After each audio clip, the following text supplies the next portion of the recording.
Bon, ben, bonsoir à toutes et à tous. On est ravis de vous retrouver ce soir. Donc, on va vous parler, comme vous a dit Olivier, du thème des émotions. De voir est-ce que finalement c'est un frein ou est-ce que c'est un tremplin pour votre vie amoureuse. C'est vraiment un aspect important dans la vie amoureuse, les émotions. Peut-être que vous en avez pas conscience, mais je peux vous dire que pour accompagner régulièrement des personnes qui ont des difficultés dans la vie sentimentale, la gestion des émotions, c'est vraiment quelque chose qui est important de savoir, on va dire, maîtriser. Alors, je sais pas si on maîtrise ses émotions, mais voilà, c'est un sujet qui est important. Donc, c'est pour ça qu'on va vous en parler ce soir. On va essayer de vous donner déjà des clés de compréhension sur les émotions, ce qui se joue, ce que ça vient vous indiquer, mais également ben, quoi faire avec ça. Et on va essayer de vous apprendre en tout cas, ça va être notre invitation ce soir, à les vivre à l'endroit et pas à l'envers. Et on vous dira ce que c'est que les vivre à l'envers et ce que c'est que les vivre à l'endroit. Donc simplement pour nous présenter très rapidement pour ceux qui ne nous connaissent pas, donc nous sommes David et Mirana, nous sommes mariés depuis plusieurs années, parents de 2 enfants, et nous nous sommes rencontrés sur le site de rencontre Théotokos, donc on a vraiment un lien fort avec Théotokos, voilà. Sinon, ben, on est thérapeute et coach spécialisé dans le domaine des relations amoureuses depuis plusieurs années, et donc nous on accompagne les célibataires chrétiens à cheminer vers l'amour vrai, à construire vraiment un couple durable, un couple bienveillant, mature. Voilà, donc on a un programme d'accompagnement qu'on a construit depuis plusieurs années, sur 9 mois, pour accompagner les personnes dans leur cheminement, dans leur préparation à la rencontre, la démarche de rencontre, la construction de la relation. Voilà, on accompagne pendant 9 mois, c'est un peu une gestation. Et, euh, et voilà, également, on anime des sessions célibataires dans des sanctuaires chrétiens.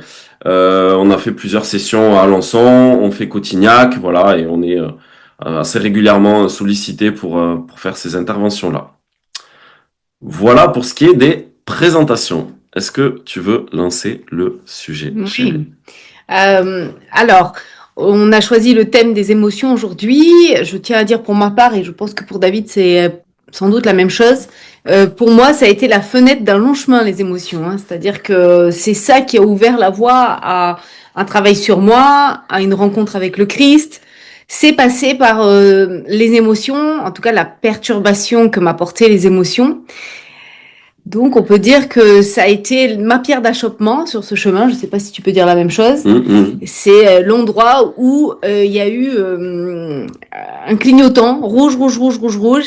Et donc, parler de ça ce soir, c'est vraiment central par rapport à mon cheminement. Et je pense que David aussi. Voilà, c'est ça qui nous a perturbés, c'est ça qui nous a mis en mouvement, c'est ça qui nous a questionnés, c'est ça qui nous a fait chercher des solutions, parce qu'au bout d'un moment, c'était insupportable. Voilà, donc on est vraiment sur voilà, le nerf de la guerre pour chacun de nous.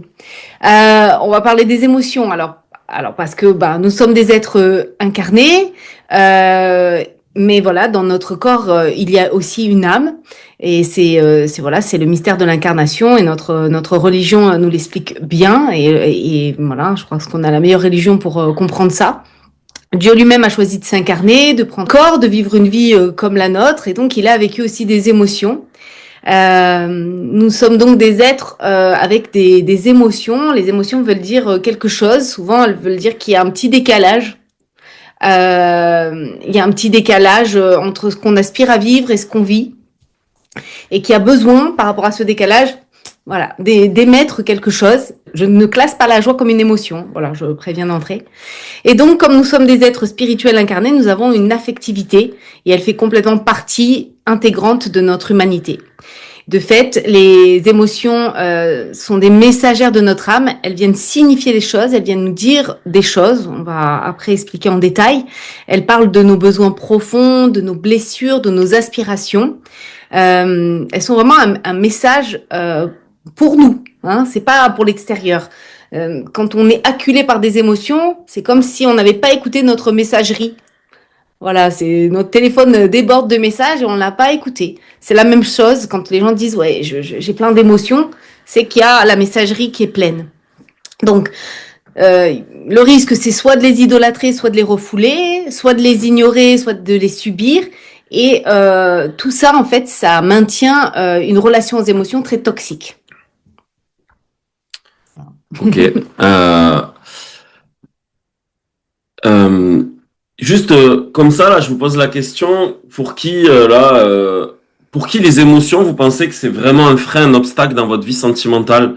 et que c'est vraiment une des raisons, pas la seule, pas l'unique, mais une des raisons qui vous empêche soit de rencontrer une personne, créer un lien affectif, soit de pouvoir construire une relation saine. Est-ce que vous les marquez un peu dans le chat là? Oui, non, juste oui ou non? Qui pense que c'est un sujet qui vous concerne et vous avez pris conscience que effectivement, alors je vois oui, voilà. Est-ce que vous pensez, oui, quand les blessures est très profonde? Non, très bien. Euh, Allez-y, vous pouvez noter pour voir un peu, oui, très bien. Pour voir un peu le niveau que vous avez de conscience sur est-ce que vous pensez que c'est un obstacle ou pas. Euh, Moi, je vais le dire un peu comme ça, de façon un peu radicale, hein, c'est mon côté cash. Mais je pense que pour beaucoup, vous avez des problèmes avec les émotions. Parce que derrière les émotions, je vais en parler d'une, c'est la peur.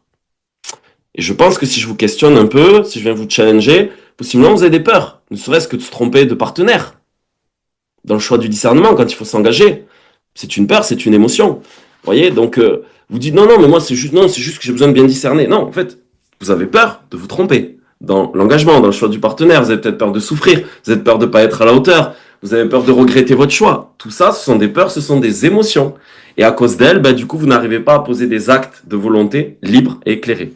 Oui, je le répète, hein, pour moi, c'est vraiment un décalage, les émotions, à part la joie. Mais les émotions viennent dire un décalage. C'est pour ça que souvent on dit prends des décisions à partir de la paix. Hein, l'excitation, tout ça, ça veut pas dire forcément que tout va bien. Et quand on est jeune, on a l'impression que l'excitation, c'est synonyme de c'est ma route, c'est mon chemin. Et en fait, c'est la joie, c'est la paix. Et c'est là que réside vraiment notre âme en profondeur. Les émotions sont un petit décalage identitaire, on va dire. Plus ou moins grand. Alors, je vous donne comme ça juste quelques petites situations que peut-être certains d'entre vous ont rencontrées ou rencontrent pour voir à quel point les émotions peuvent vraiment être bloquantes. La peur d'être blessé, peur de souffrir, et derrière blessure, ça peut être peur d'être rejeté, peur d'être humilié, peur d'être trahi, peu importe. Ça va dépendre de la blessure. Voilà, peur d'être blessé, peur de souffrir. Pour peu que vous ayez souffert dans des relations précédentes, en fait, on évite finalement de s'attacher, on évite de se montrer vulnérable, vrai, parce qu'on a peur de souffrir, on a peur de se tromper. Et oui, quand on a connu des échecs amoureux, on sait que... Hop. Merci de bien vouloir couper vos micros, s'il vous plaît. Donc, je disais que quand on a vécu des relations difficiles, qu'on a souffert en amour, on a peur de s'attacher à nouveau, parce que l'amour, c'est un risque, le couple, c'est un risque, et il y a toujours une peur inhérente dans cette aventure humaine. Il y a la peur de l'engagement, comme j'ai dit tout à l'heure. Et si c'est pas la bonne personne, et du coup, on s'engage sans s'engager, ou alors on renonce au moment où il faudrait s'engager véritablement, et on reste dans des débuts de relation. Et en fait, on s'engage jamais véritablement dans le travail de co-construction de la relation, parce qu'à un moment donné, quand on est en lien avec l'autre, on doit travailler, on doit cheminer ensemble. C'est tout un travail pour construire la relation, mais on s'arrête avant. Ça peut être la peur de pas être à la hauteur. Je suis pas assez bien, je suis pas assez ci, je suis pas assez ça, ou je suis trop ci, je suis trop ça. Vous voyez, toutes ces peurs sur l'image que vous avez de vous, sur l'estime que vous avez de vous. Ça peut être des colères non résolues. Vous pouvez avoir une forte colère, une rancune envers des blessures du passé qui sont pas digérées, pas intégrées. Ça peut être des rancunes vis-à-vis de vos ex, par exemple. Vous en voulez aux hommes, aux femmes, aux personnes avec qui vous avez vécu. Vous avez l'impression que la personne n'a pas été juste avec vous. Ça peut être la peur et l'anxiété du rejet. Voilà, c'est si je montre qui je suis vraiment, si je me montre vrai, vulnérable, peut-être que la personne, en fait, elle va partir, elle va me quitter. Et en fait, vous jouez un rôle, vous mettez des masques au lieu d'être authentique. Ça peut être d'être dans la nostalgie du passé. C'est-à-dire ça je le vois aussi fréquemment, on est dans une espèce d'idéalisation d'un passé. On se refait l'histoire du passé en se disant que ça aurait pu marcher, qu'en fait on aurait dû s'engager. Mais en fait, on refait une histoire qui, ça se trouve, n'aurait jamais existé. Voilà. Et donc, on est dans une espèce d'idéalisation. Ça peut être la peur du conflit. Voilà, de vouloir que ça soit toujours lisse. Attention, on a peur du conflit. S'il y a un désaccord, ça va être des amours. L'autre va me rejeter. Si jamais il y a un conflit, voyez. Ou encore, ça peut être une forme d'impatience affective.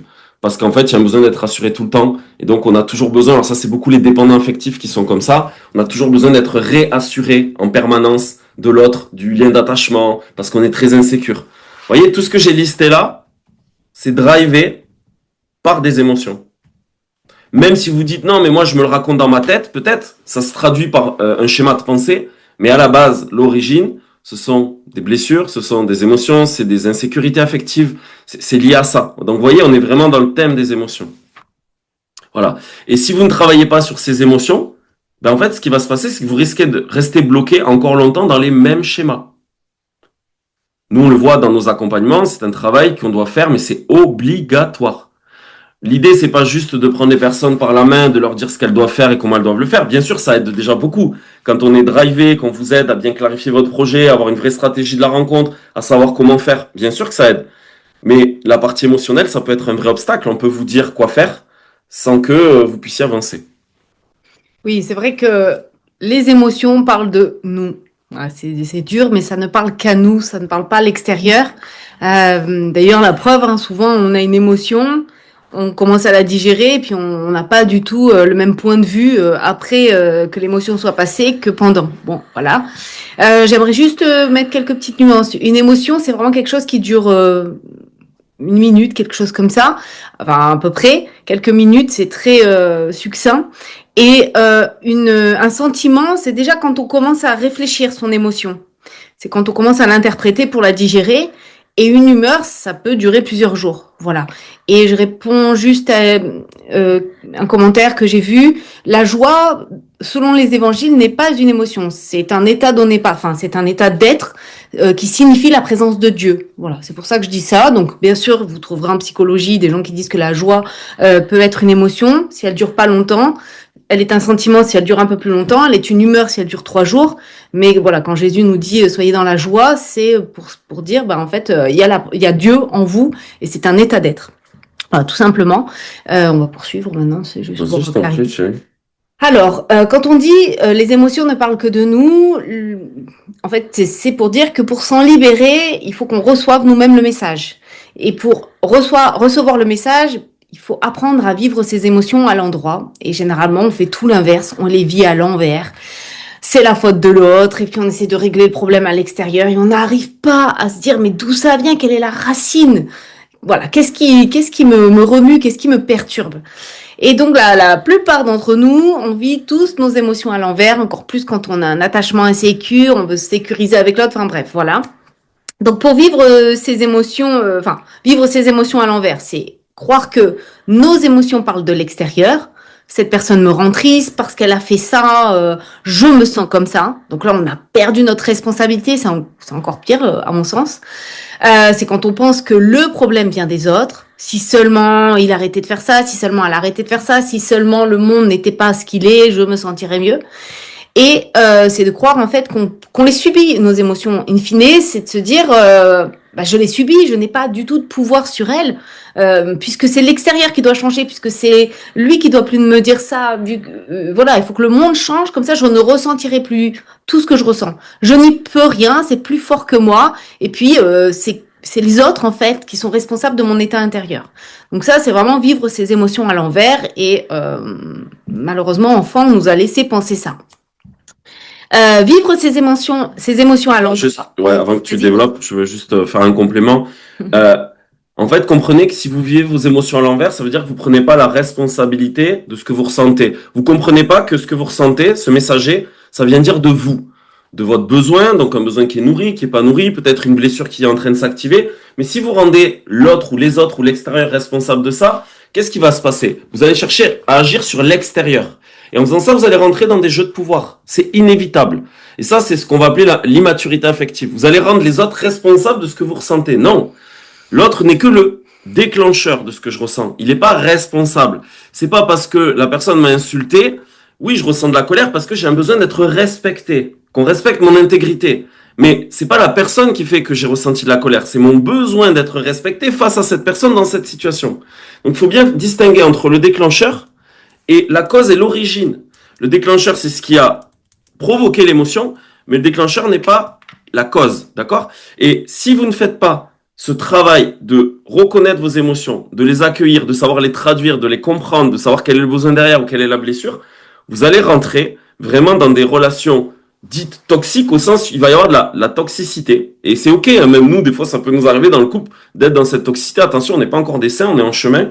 Et vous allez rentrer dans des relations Cartman, comme je les appelle. Vous allez rentrer dans le triangle de Cartman. Soit vous allez vous poser en victime, oui, mais c'est ta faute si je suis triste parce que voilà. Soit vous allez chercher à prendre le contrôle sur l'autre et vous allez être un peu le persécuteur. Voilà. Soit vous allez être le sauveur, c'est-à-dire vous allez faire plus que votre part. Vous allez vous sentir responsable de ce que l'autre ressent par rapport à ce que vous avez dit. Et à partir de là, dès qu'on fait plus ou moins que sa responsabilité, c'est inévitable, hein. Vous allez rentrer de toute façon dans du dysfonctionnement relationnel. Donc si, pour certains ou certaines d'entre vous, vous avez déjà connu des relations que vous pourriez qualifier de dysfonctionnelles, d'accord? Soit vous étiez la victime, soit le bourreau, soit un peu les deux. Peut-être dites-vous qu'il y a un vrai travail à faire au niveau de vos émotions. Voilà ce que je voulais rajouter. Et donc, de fait, vivre ses émotions à l'endroit, c'est comprendre que nos émotions ne parlent uniquement que de nous et qu'à nous. Elles sont un moyen, elles sont un outil pour nous adresser une lettre, un message. Je pourrais un petit peu dire aussi pourquoi de temps en temps il y a une confusion, parce que c'est vrai que par exemple on utilise la colère pour dire à l'autre regarde mon énergie, voilà, n'empiète pas sur mon territoire. Donc c'est vrai que il y a un message pour nous dans la colère par exemple, mais il y a un message aussi pour l'autre pour dire bon regarde cette énergie que je suis capable de mobiliser, n'empiète plus sur mon territoire. Donc c'est là par moment qu'il y a un petit trouble. Bon, c'est un aparté, voilà. Mais je préfère aussi préciser parce que c'est dans ce livre justement, celui-là, qu'il explique bien que on utilise aussi la colère pour dire à l'autre va pas plus loin. Voilà. Et même la tristesse peut être un moyen des fois d'être en relation. Voilà, on peut ajuster nos émotions pour être en relation ou dire quelque chose à l'autre. Donc ça c'est vrai. Mais nos émotions en profondeur, elles parlent d'abord à nous et uniquement que de nous. C'est comprendre aussi qu'elles ont un déclencheur. La situation, la personne, et elles ont une origine, notre besoin ou une blessure. Il y a des études qui montrent que c'est 10% le déclencheur et 90% l'origine.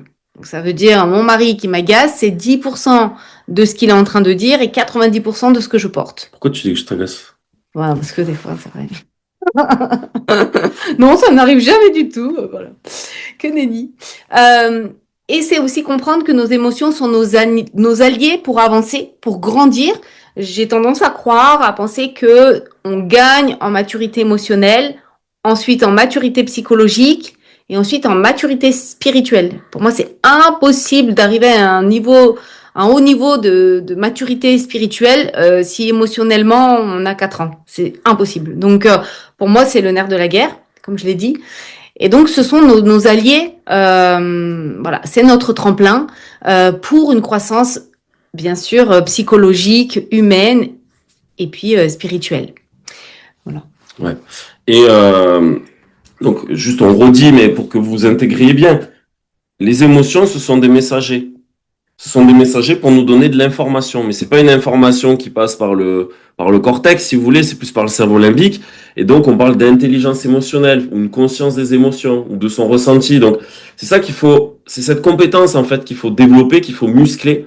Et vous voyez, si vous étiez en voiture et qu'il y a un voyant qui s'allume ou qui clignote, vous n'allez pas cacher ce voyant et ne pas regarder. Le voyant, il vient vous dire qu'il y a peut-être un problème, il faut remettre de l'huile, le moteur il chauffe, vous êtes en réserve, il faut faire le plein. Si à un moment donné vous ressentez une émotion, il faudrait faire la même chose. C'est-à-dire, il faut vraiment en tenir compte, comprendre ce que ça vient vous dire de vous, et peut-être qu'il y a justement, il manque de l'huile, ou peut-être que le moteur il chauffe, ou je ne sais quoi.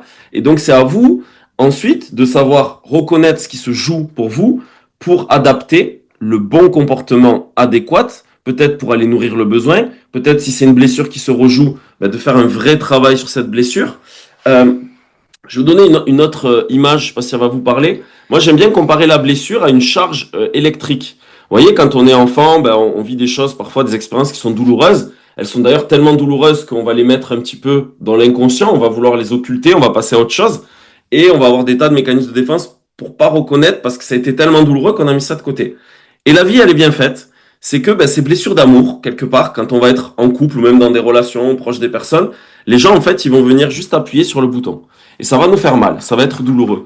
Mais en fait, il faut le voir pas comme quelque chose, bien que ça soit désagréable à vivre sur le moment, c'est quelque chose d'extrêmement positif, c'est pour vous aider à vous libérer, à guérir. Et donc l'idée, si on reprend la charge émotionnelle, la charge électrique, C'est comme si vous avez une grosse charge électrique, vous avez 10 000 volts qui est bloqué en vous, là, comme ça. Et puis de temps en temps, les gens ils viennent appuyer sur ça. Et l'idée, en fait, c'est d'accueillir l'émotion, de se mettre en lien, parce que l'émotion, elle a juste besoin d'être traversée. Et donc, en vous laissant traverser par l'émotion, vous libérez un peu de charge émotionnelle. Alors, quand c'est une blessure, ça se fait pas en une fois, ça se fait en plusieurs fois, et on répète plusieurs fois. Et en fait, on vient libérer toutes ces parts qui ont été bloquées en nous, et qui, en fait, nous empêchent d'être libres dans notre capacité à vivre, à aimer, à nous donner, à être qui nous sommes, à assumer notre singularité. Et donc, le travail avec les blessures, c'est vraiment ce travail-là. C'est un travail de libérer toute cette charge électrique, cette charge émotionnelle qui est restée bloquée depuis pas mal d'années. Tu veux poursuivre? Oui. Alors, on vous donne 6 questions pour décoder vos émotions à l'endroit. Quand une émotion forte vous traverse, je les copierai sur le chat. Qu'est-ce que je ressens? La première, c'est qu'est-ce que je ressens exactement? Voilà. Qu'est-ce que je ressens exactement? Quand c'est trop dur à dire, deuxième question, quelles sont les sensations dans mon corps? À quel endroit j'ai des tensions? À quel endroit j'ai des chaleurs? À quel endroit c'est chaud, c'est froid? Il y a une contraction, voilà. Voilà. À quel endroit j'ai une perturbation dans mon corps? Une sensation d'étouffer, enfin bon, ça peut être plusieurs choses. Il y a des personnes qui ne ressentent rien. Il y a des personnes qui sont capables de me dire, je ressens de la tristesse, et je leur demande, mais où tu ressens la tristesse? Je ne sais pas. Alors dans ces moments-là, moi je leur conseille de faire du sport, des massages, enfin je sais pas, quelque chose qui les met en relation avec leur corps, un sauna, je sais pas. Voilà, il y a des gens, ils sont vraiment très coupés de leur corps, et ça, c'est sûr que c'est impossible du coup de transcender ces émotions, de transformer, j'ai envie de dire, la matière de ces émotions quand on n'a pas de contact avec son corps. Donc ça, c'est une chose très importante. Troisième question, qu'est-ce qui a déclenché cette réaction? Voilà, le déclencheur externe. Quand il a dit ça, quand il s'est passé ça, j'ai appris ceci, j'ai appris cela. Ensuite, qu'est-ce que cela vient dire de moi? Qu'est-ce que ça représente de moi? Voilà, comment ça résonne en moi? Est-ce que il y a un besoin qui n'est pas nourri? Est-ce qu'il y a une valeur qui n'est pas respectée? Est-ce que ça me rappelle quelque chose qui me fait peur? Voilà, etc., etc. En cinquième, quel est mon besoin par rapport à cette situation? Comment j'aimerais me positionner? Donc, vous pouvez vraiment reprendre la situation et vous dire, voilà, en fait, qu'est-ce que je peux faire dans cette situation? Et vous essayez d'ajuster le tir jusqu'à ressentir de la paix, de la justesse, de la justice. Et sixième, quelle blessure cette situation est-elle venue réveiller? Alors moi, je la mettrais peut-être même en cinquième. Bon, dans le chat, je changerai l'ordre. Et voilà, qu'est-ce que ça touche en moi? Qu'est-ce que ça dit de moi? Ça me rappelle quoi? D'où ça vient? Est-ce que c'est la première fois que je ressens ça? Moi, c'est la question qui marche le mieux. Est-ce que c'est la première fois que je ressens ce que je ressens, que je me sens comme je me sens physiquement? Et là, généralement, ah ben non, c'est pas la première fois. La première fois que j'ai ressenti ça, c'était à tel moment, à tel moment, à tel moment. Et ça arrive même de se dire, ah, j'ai ressenti ça à 15 ans. Ah non, à 3 ans. Voilà. Et là, on remonte à l'origine. Et ça, bon, bah là, on sort de la matrice, là. Bon, je vais mis les questions dans le chat si vous voulez les renoter ou les reprendre. Juste une chose que je veux dire, là, je fais une petite digression, mais qui me semble importante, en tout cas, ça me vient. Nous, dans notre approche, on a vraiment un des piliers de notre approche, c'est de travailler sur les blessures et les styles d'attachement. Moi, de ma compréhension, de par mon parcours personnel, de la compréhension des échecs, quand j'ai fait une relecture de mes histoires, ce qui n'a pas fonctionné, et de ma pratique depuis plusieurs années avec toutes les centaines de célibataires que j'ai accompagnés, il y a toujours un dénominateur commun, ce sont les styles d'attachement, et notamment les styles d'attachement dits insécures. Je vais pas faire un live là-dessus, on en a déjà fait plusieurs avec Olivier, je crois qu'on a proposé déjà 2 dans l'année. On a fait un il y a pas très longtemps, on en avait fait un en avril, on en refera peut-être plus tard, l'année prochaine. Mais il faut comprendre que quand on a un style d'attachement dit insécure, ça veut dire que on vit l'attachement et la relation et le couple comme quelque chose qui possiblement est dangereux. Alors, danger, on n'est pas en face d'un tigre, mais on le vit comme si on va se retrouver en face d'un tigre et qu'on peut se faire bouffer. C'est vraiment comme ça que notre cerveau reptilien, il envisage la chose. Et donc, il faut comprendre que quand on a un style d'attachement dit insécure, ça veut dire qu'on va ressentir beaucoup d'insécurité quand on va s'attacher à une personne dans la démarche de rencontre. Donc on va ressentir beaucoup de peur, beaucoup d'anxiété. Et voyez là encore une fois, on est dans les émotions. Alors là pour le coup, quand on a un style d'attachement insécure, il y a un énorme travail à faire sur les émotions. Il faut arriver à gagner en sécurité. faut arriver à retrouver une corporalité, à rester dans le présent. Et il y a aussi tout un travail à faire au niveau du système nerveux, du nerf vague. Parce qu'en fait, vous n'allez pas pouvoir gérer ce qui se passe en vous parce que c'est un endroit de votre fonctionnement qui est très archaïque. Et ça, pour ça, il faut avoir des outils de régulation émotionnelle. Là, quelque part, ce qu'on vous dit, si vous êtes vraiment activé au niveau de votre système nerveux, vous ne serez pas en mesure à ce moment-là de faire ce travail-là, tout de suite. Vous pourrez le faire un peu plus tard quand ça va redescendre. Mais voilà. Donc tout ça pour vous dire que travailler sur les émotions, les peurs, l'insécurité liée à la relation, la peur d'être blessé, dès qu'on a un style d'attachement insécure, on va avoir un vrai gros travail à faire sur les émotions. Et notamment sur la peur et l'anxiété que véhicule, qu'entraîne le fait d'être en relation et proche d'une personne. Et vous pouvez vous dire même en tant que chrétien, hein, quand vous ressentez des choses,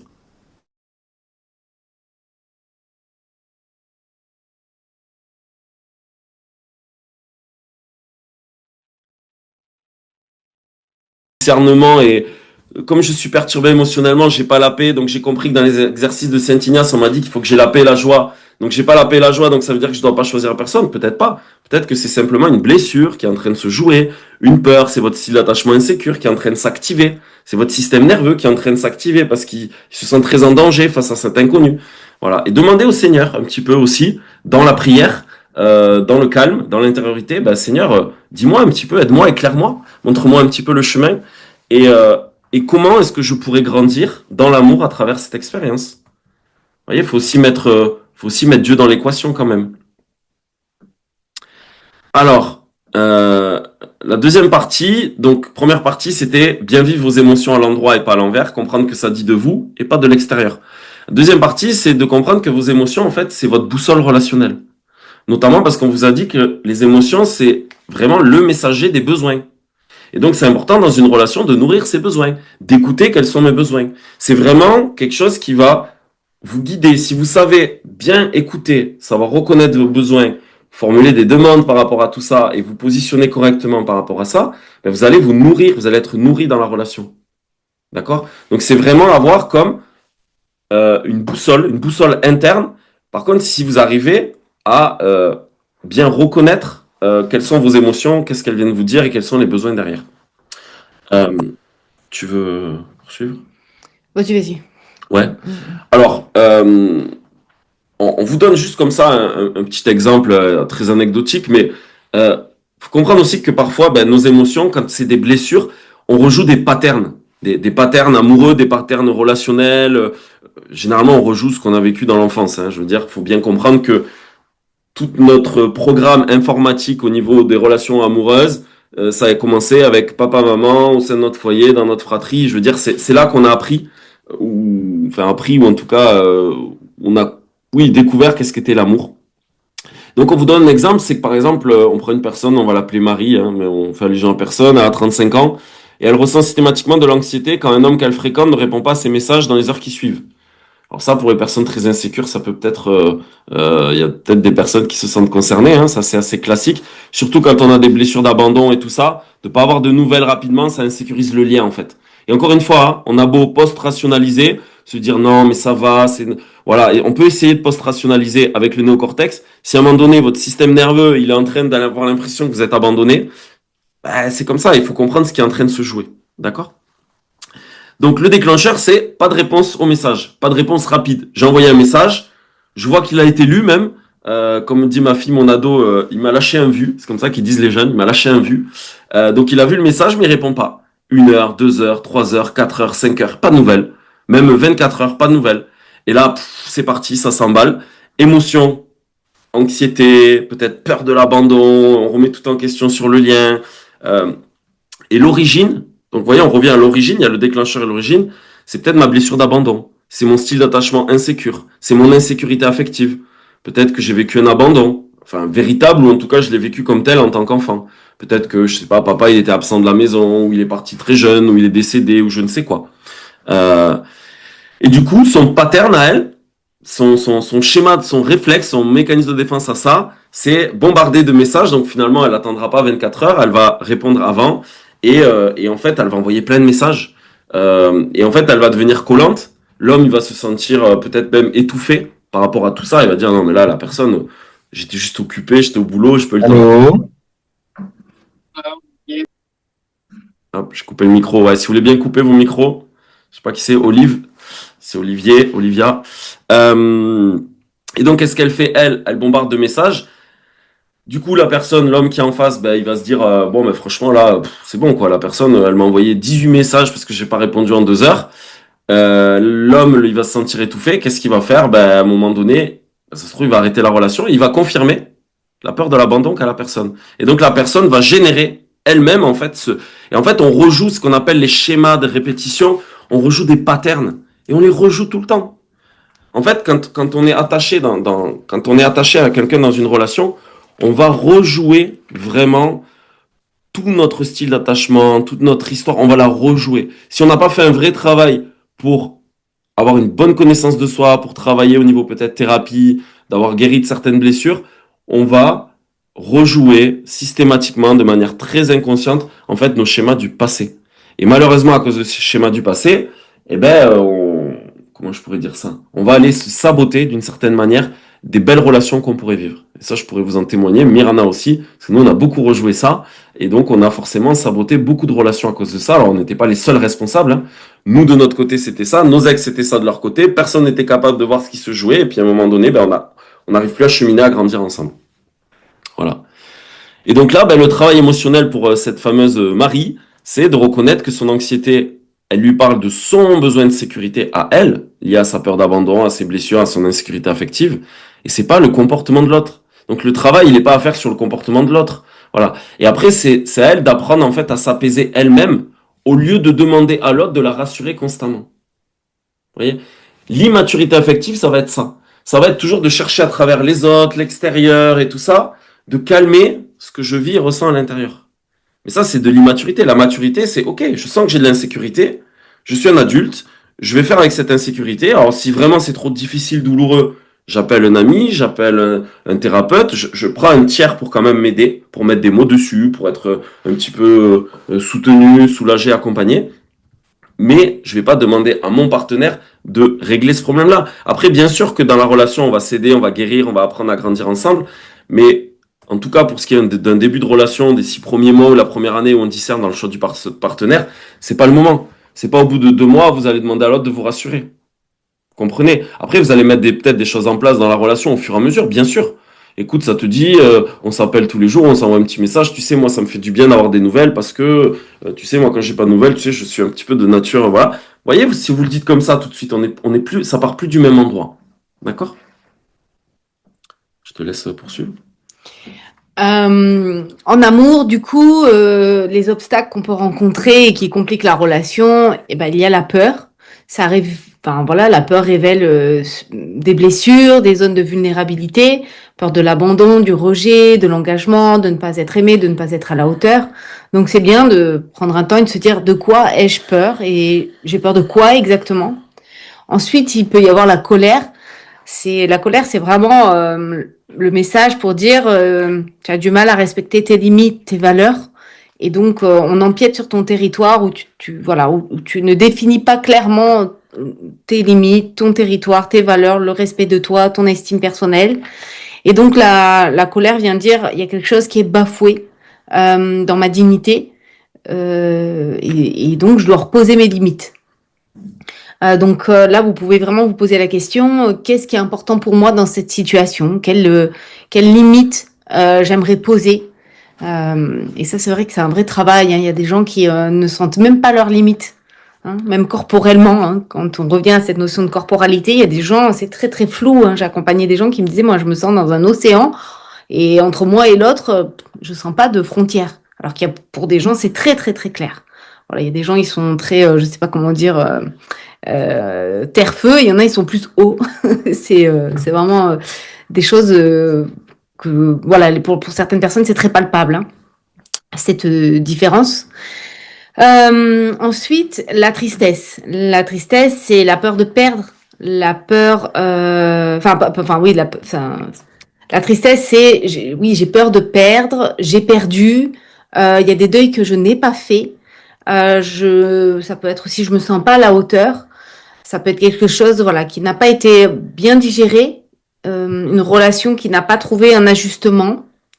Parce que c'est vrai qu'il y a des relations qui s'arrêtent, mais on peut, même quand la relation s'arrête, trouver un positionnement paisible. J'ose dire que finalement, dans le Christ, bon, les relations, elles sont encore vivantes.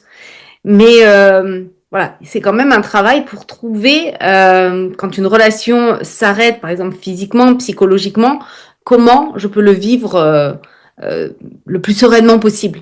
Donc ça, voilà, la tristesse, ça vient dire, il y a des deuils que je n'ai pas fait, il y a des positions que je n'ai pas trouvées. Peut-être ça peut être aussi le deuil de, quelque part, une idole amoureuse. Ça peut être aussi le deuil de l'idole qu'on a de soi-même, hein, vous voyez ce que je veux dire, c'est une image de soi, on s'est peut-être idéalisé ou on attend des choses de nous dont on n'est pas capable. Faut savoir qu'on a tous un sentiment d'infériorité. Le problème, c'est quand ça devient complexe d'infériorité. Donc voilà, par moment, pour compenser ce sentiment d'infériorité, eh bien, on essaie de s'idéaliser. Et ça bloque la rencontre parce que, au fond, il y a une grande tristesse. On se dit, non, je suis pas à la hauteur, personne va m'aimer. Donc voilà, la question c'est de quoi dois-je faire le deuil pour avancer? Voilà, l'image que j'ai de moi, un idéal amoureux, une relation passée pour laquelle je ne suis pas en paix.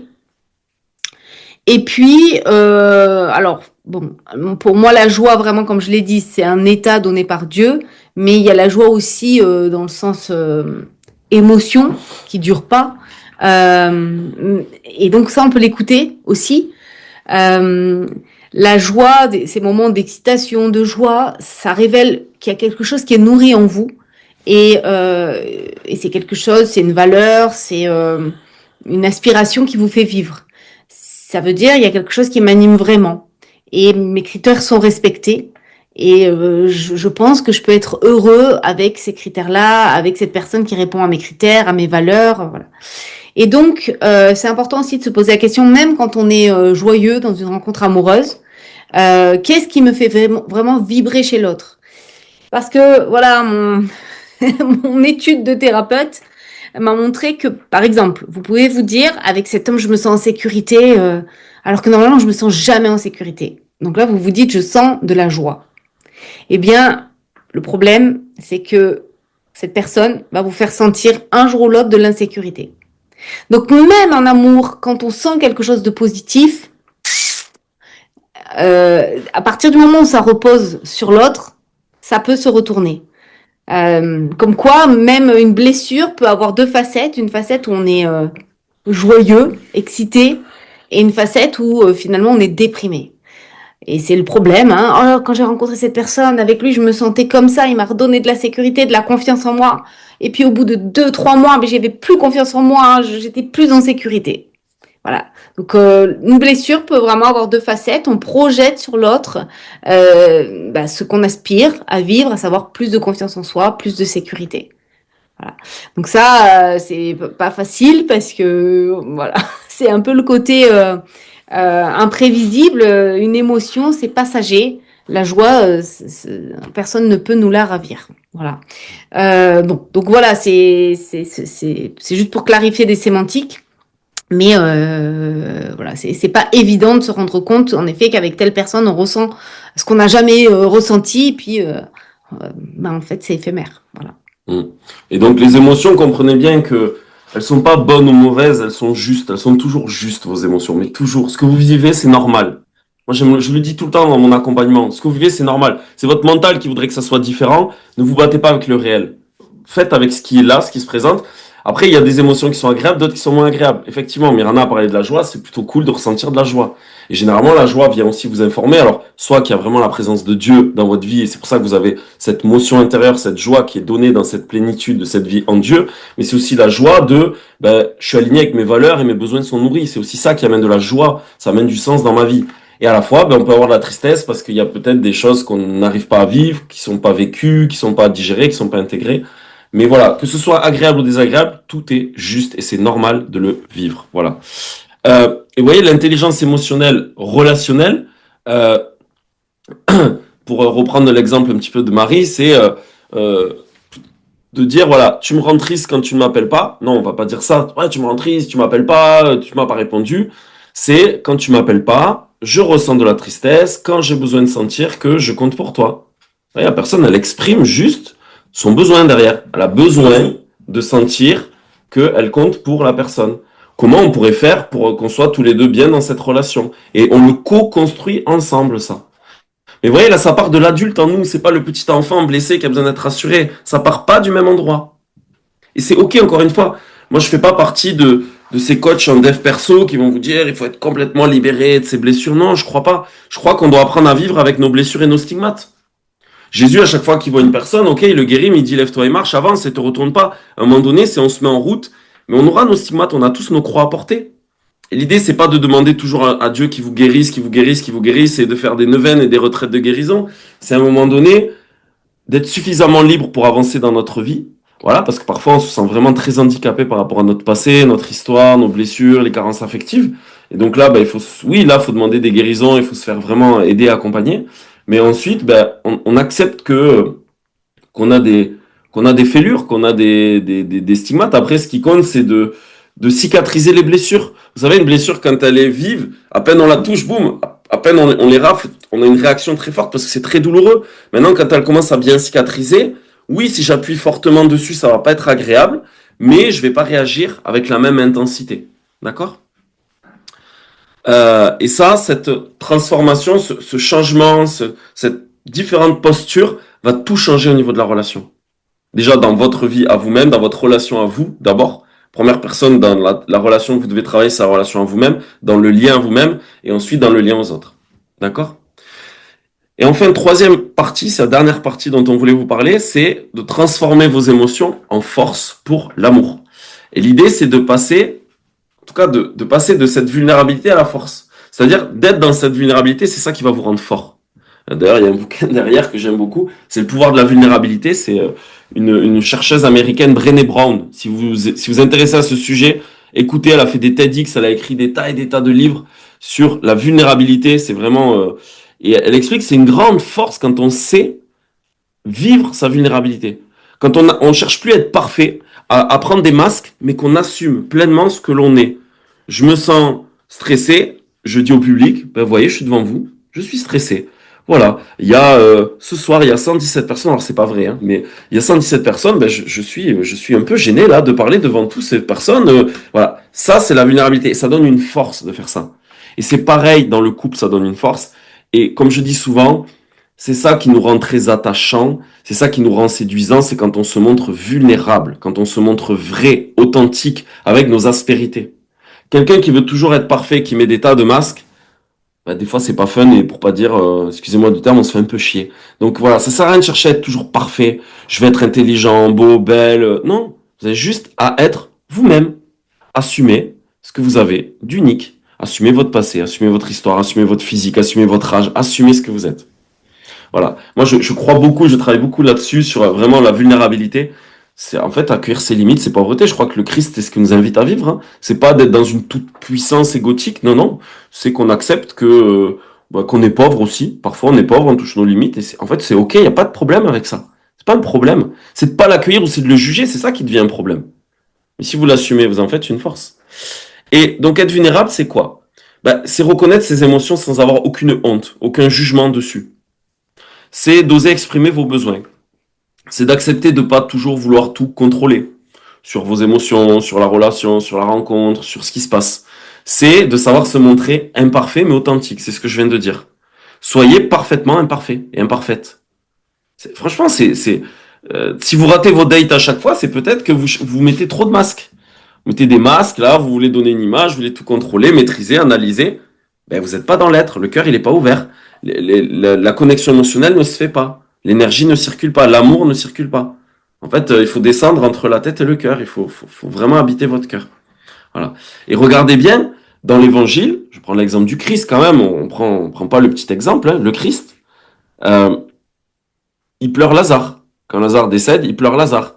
Il exprime aussi sa peur au jardin des Oliviers. Il sent ce qui va lui arriver, il a peur, il le sent, il la ressent la peur, Jésus. Il consent. Voilà, Père, voilà, si ça pouvait être évité, mais je vais faire ta volonté. Il se met en colère contre les marchands du temple. Voyez, tristesse, colère, peur. Jésus l'a vécu dans sa chair. Donc il ne faut pas chercher à ne pas vivre ces émotions. Elles font partie de notre humanité. Et encore une fois, on est quand même la religion de l'incarnation.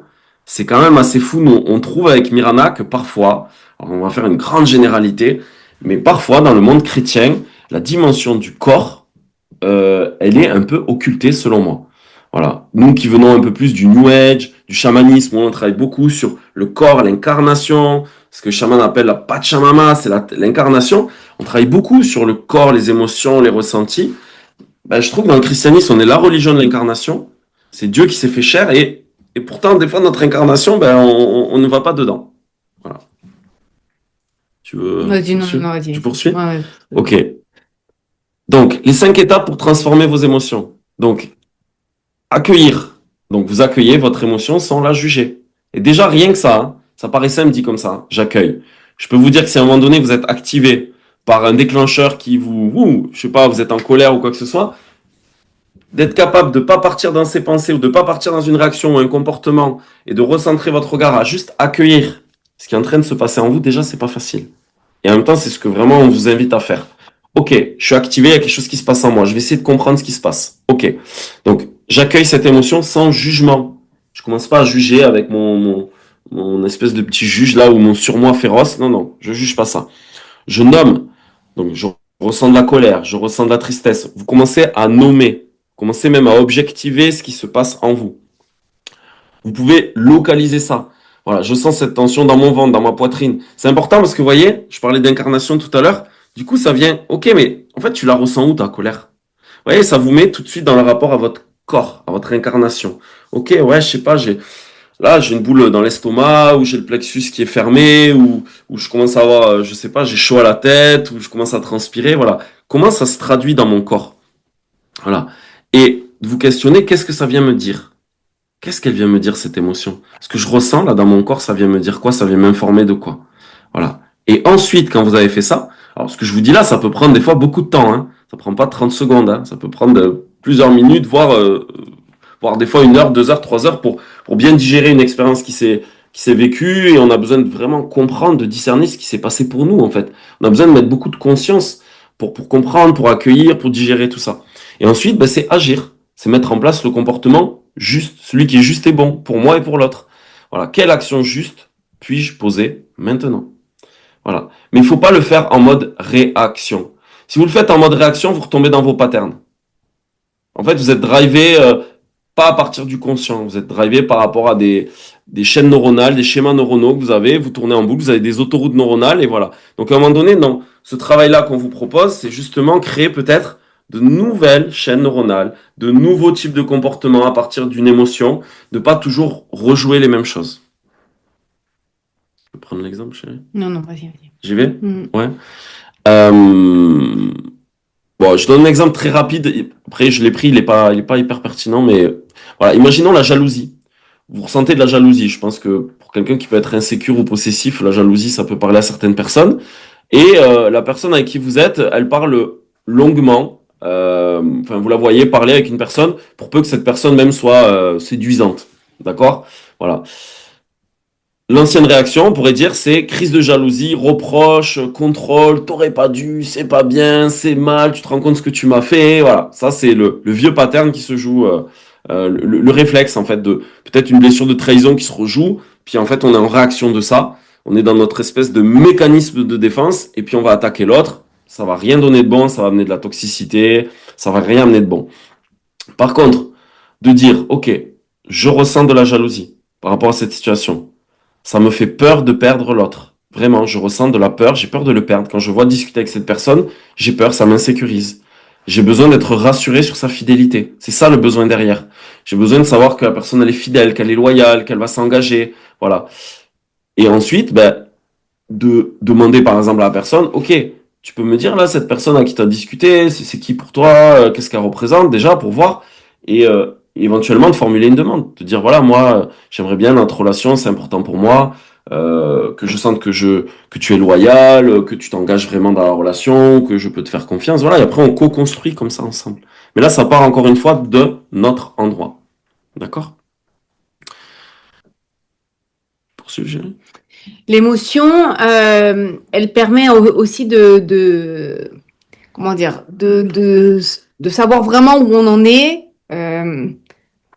pour se préparer ensuite en relation. C'est-à-dire que si on sait que on a telle réaction face à telle chose, à la critique, ça permet vraiment de se situer, de savoir comment je vais, voilà, de se connaître en fait. Comment je risque d'être en relation. On n'est jamais sûr, mais on sait, voilà, il y a la critique, c'est difficile. Quand on parle de ça, c'est douloureux. Quand on ressent de la paix avec quelqu'un, c'est sûr que ça veut dire généralement, mais la vraie paix, hein, ça veut dire généralement que la relation, elle est saine. C'est quelqu'un qui respecte vos valeurs, c'est quelqu'un qui est capable, en tout cas, de prendre en compte vos besoins. Ça ne veut pas dire qu'il va répondre tous les jours à vos besoins, parce que c'est pas la fonction première d'un individu. Mais ça veut dire, en tout cas, que le terreau est sain. S'il y a une joie simple aussi, ça veut dire que vous pouvez être vous-même. Donc ça, ce sont vraiment plutôt des états d'être. Hein. Pour moi, ce ne sont pas des émotions, c'est plutôt un état d'être. Ça veut dire que je peux me poser, je peux atterrir, je peux être moi-même. Et la personne en face est en capacité de raisonner avec moi et de répondre à mes besoins relationnels, de construire avec moi. Voilà. Et elle est édifiante pour moi, on a les mêmes valeurs. Voilà, donc tout ce qui est aussi de l'ordre de la sérénité, ça veut dire généralement qu'on est en sécurité affective. Et l'enthousiasme, ça veut dire qu'on sent qu'il y a une capacité d'évolution. Donc ça, voilà, c'est un discernement plutôt comme on dit, ignatien. Hein. Je me sens paisible, je me sens joyeux, enthousiaste. Ça, c'est plutôt un état d'être. Voilà, je fais la différence un petit peu avec des émotions qui sont très passagères et qui peuvent au final être déçues et nous tromper. Donc je ne sais pas si vous avez déjà fait cette expérience de prendre une décision vraiment ignatienne, au sens vraiment ignatien, parce qu'il y a la joie, je suis posée, et prendre une décision, au contraire, sous l'excitation, c'est pas du tout la même chose. T'as fini là, c'est ça? Ouais. Ok. Par contre, voilà, donc là, on est plutôt quand il y a des émotions telles que l'anxiété, telles que la colère, la tristesse, l'épuisement, ça veut plutôt dire qu'on est dans un cadre relationnel toxique, où il y a des valeurs incompatibles, où il y a des besoins qui ne vont pas être respectés et qu'il y a un déséquilibre dans la relation. Voilà, peut-être que je suis en train de trop m'investir par rapport à l'autre, etc., etc. En tout cas, ce qui est important, c'est d'être capable de mettre beaucoup de conscience. Moi, c'est un travail que je fais énormément dans l'accompagnement et tout au long de l'accompagnement, et surtout quand la personne est dans une relation, début de relation ou un peu plus avancée, c'est vraiment d'arriver à bien traduire ce qu'elle ressent. Parce que souvent, c'est le bordel. Il y a de la confusion. Et forcément, si c'est le bordel, je vous ai dit que c'est votre boussole interne. Mais si votre boussole, vous savez pas la lire, le problème, c'est que c'est compliqué. Parce que est-ce que ça me dit que je dois arrêter la relation ou est-ce que ça me dit que je suis en train de rejouer une blessure et une peur et une insécurité affective?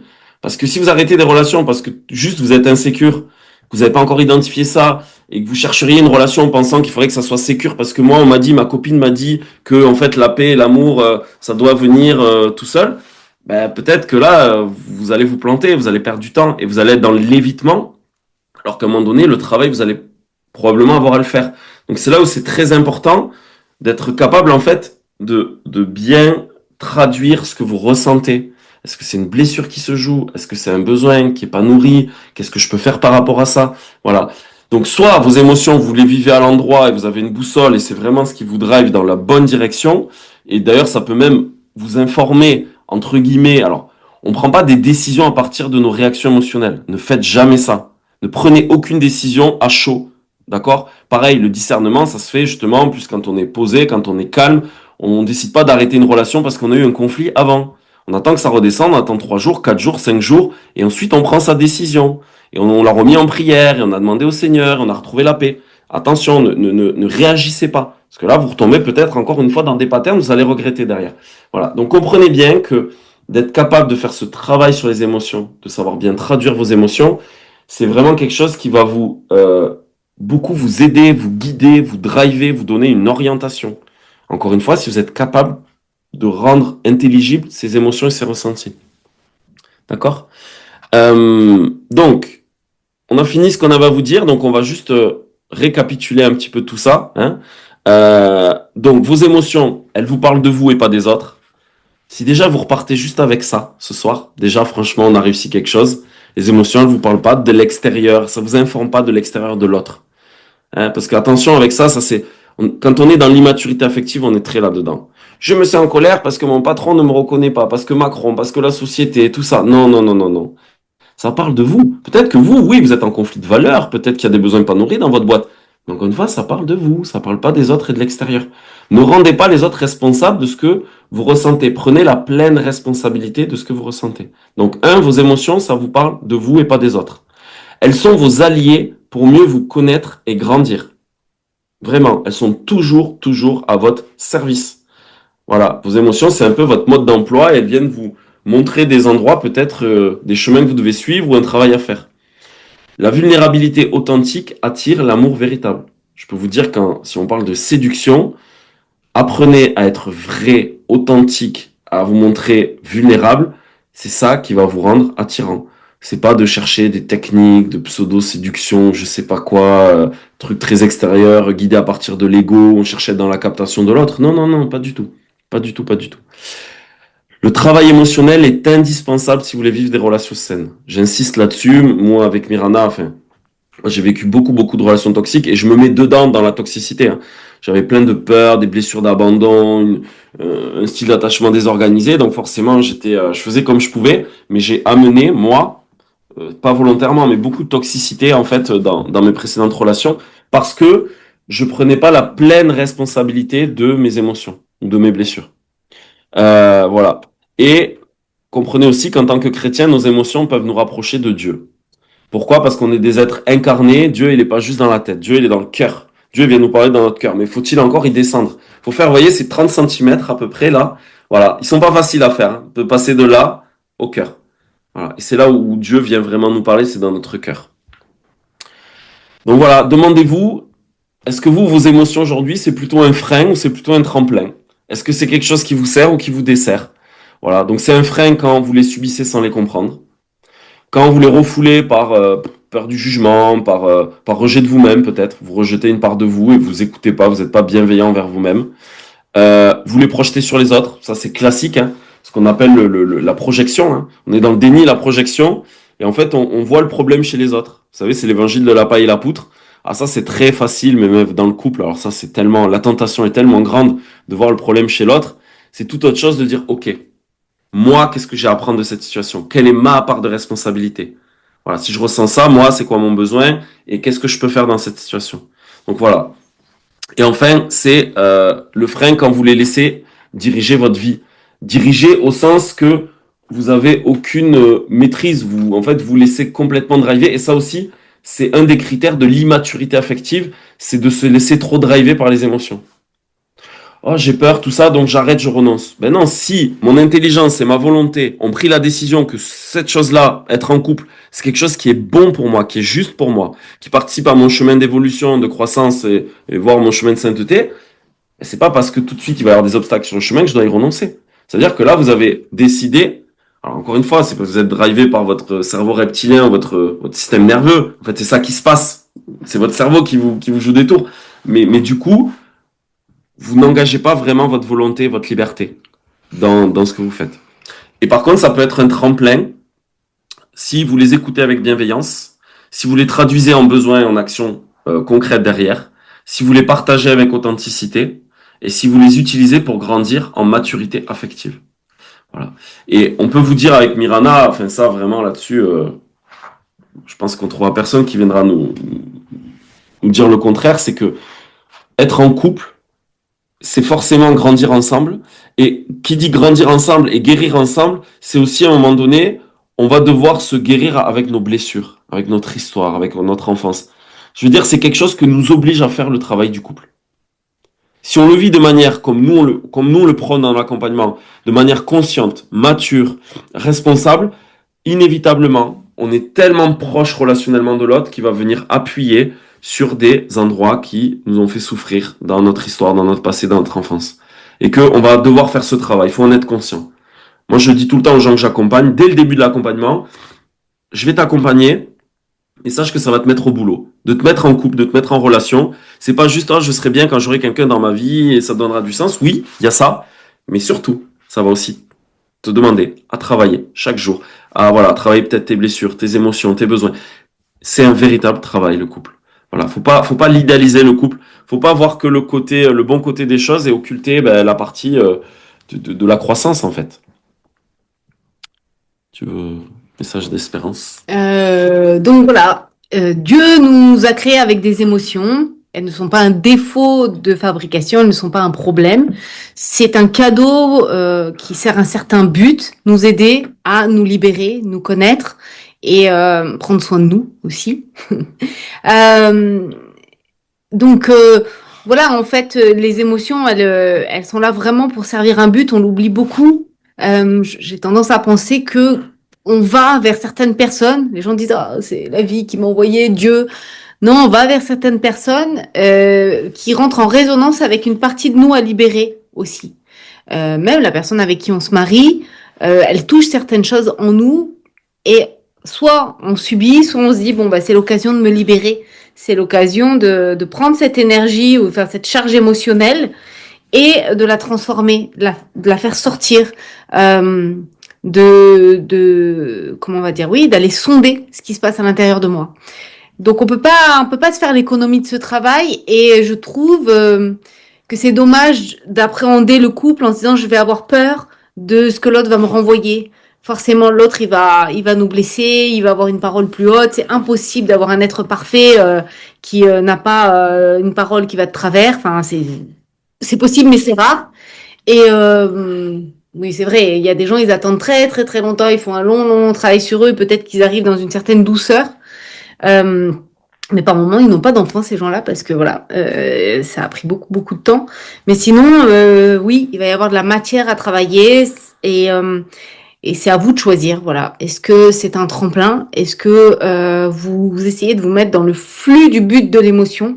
Elles sont là parce qu'elles détectent quelque chose qui rentre en résonance avec ce qu'elles veulent libérer. Hein, l'émotion n'a jamais été un message de je suis là juste pour t'embêter. Non, non, je t'envoie ce message très fort pour te dire que en toi, tu portes quelque chose qui peut se libérer.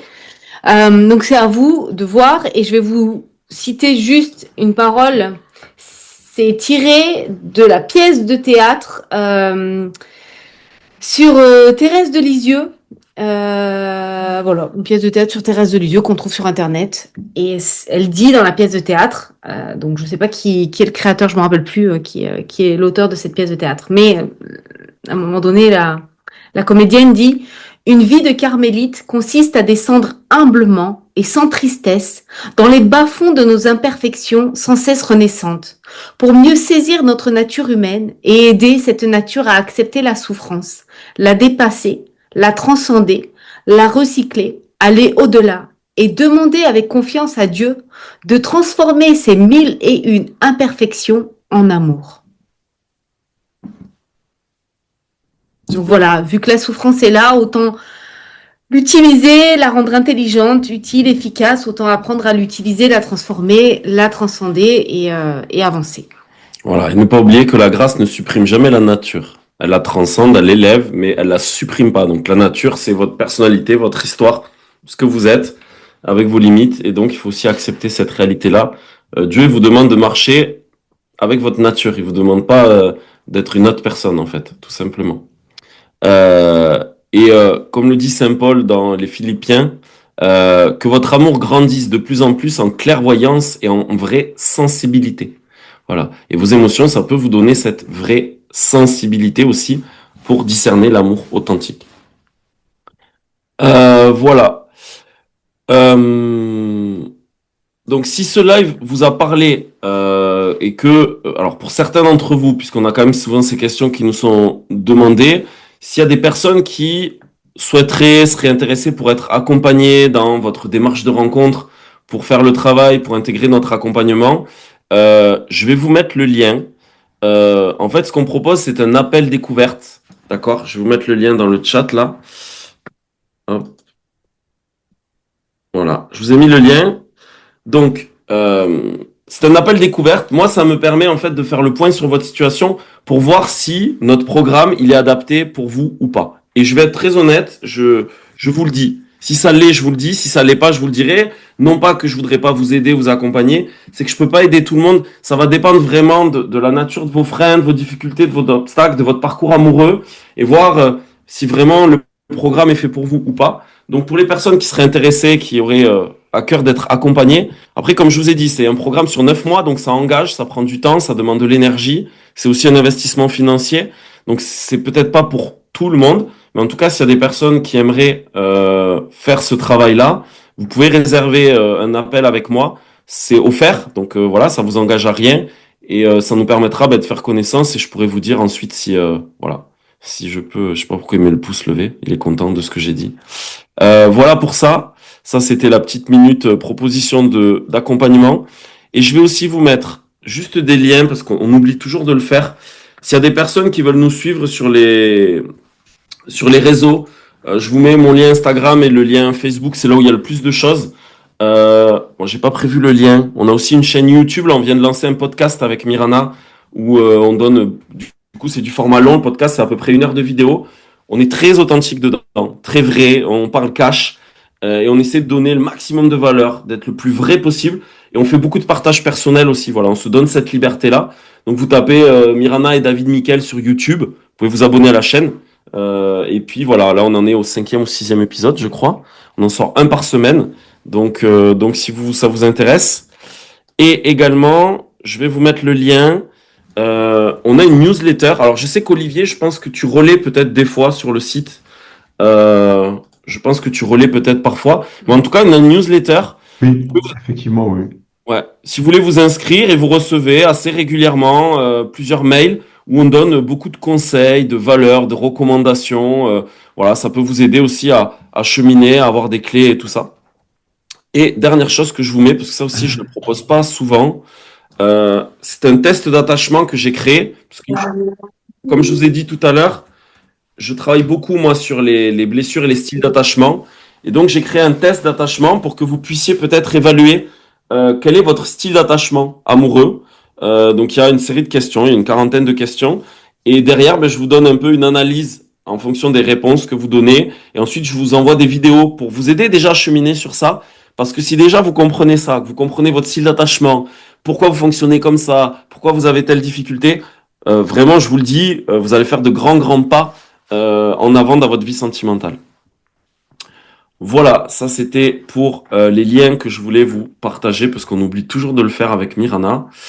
Et comme on a fini maintenant, et Olivier, je trouve que franchement, on a été quand même assez bon, on a mis à peu près 1 heure, donc c'est cool, on a tenu le temps. Merci David, merci Mirana. Ouais, à chaque fois on dit on fait 1 heure, 1 heure et demie, puis on fait 2 heures en fait. Mais j'apprécie beaucoup Mirana et David parce qu'ils donnent beaucoup, vraiment. Voilà, c'est vraiment sans filtre et ils donnent ce qu'ils sont et avec toute leur expérience et je pense que c'est d'autant plus pertinent.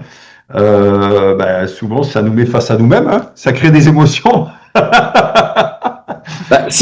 Mais bon, c'est voilà, comme tu dis, c'est des beaux voyants en fait qu'il faut activer, et puis il faut décrypter, et puis qui nous invite à avancer en fait, hein, tout simplement. Si ce qu'on dit, moi je dis toujours ça, si ce qu'on vous a partagé là, ça vous bouscule pas un peu, on a raté notre truc. À un moment donné, ça doit à un moment donné vous amener à des prises de conscience, sinon c'est on a raté quelque chose. On est censé vous apporter des nouvelles compréhensions et amorcer des pompes. Donc voilà, on n'est pas là pour vous dire ce que vous voulez entendre, mais ce que vous avez besoin d'entendre selon nous en tant qu'aidant. Donc voilà, on espère que ça vous a plu en tout cas. Merci Olivier en tout cas pour aussi ta confiance renouvelée, voilà, qui reconnaît toujours notre travail. Merci à toi. Et ouais, c'est une joie, c'est une joie. Voilà tout le monde. Voilà, donc je vous invite, si vous le souhaitez, il y aura un replay. Donc effectivement, c'est pour ça qu'on enregistre. Donc Mirana souvent le met en forme le lendemain ou le surlendemain, et derrière je vous l'envoie en mail dans la semaine. Voilà. N'hésitez pas à le reconsulter si vous avez besoin. N'hésitez pas à solliciter David et Mirana pour un bilan. Voilà, parce que des fois, quand ça remet les choses comme ça, c'est important d'aller au bout de ce remue-ménage ou de ce remue-émotion pour savoir où on en est.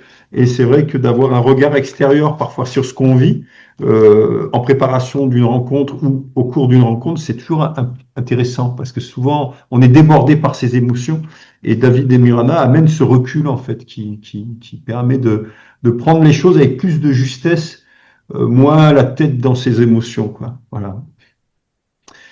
Donc, je vous souhaite une belle soirée. Merci Mirana, merci David. Avec joie. Voilà, il y aura d'autres soirées avec d'autres thèmes. Peut-être une prochaine, ça sera une réponse à toutes vos questions. Mais voilà, n'hésitez pas à nous écrire aussi à travers contact@theotokos.fr si vous avez des demandes, des idées, des suggestions de thèmes. On est là pour répondre à vos questions. Clairement. Bon. Clairement. Merci tout le monde. Merci. Merci pour votre présence. Et puis, belle soirée à toutes et à tous. Bonsoir, bonsoir.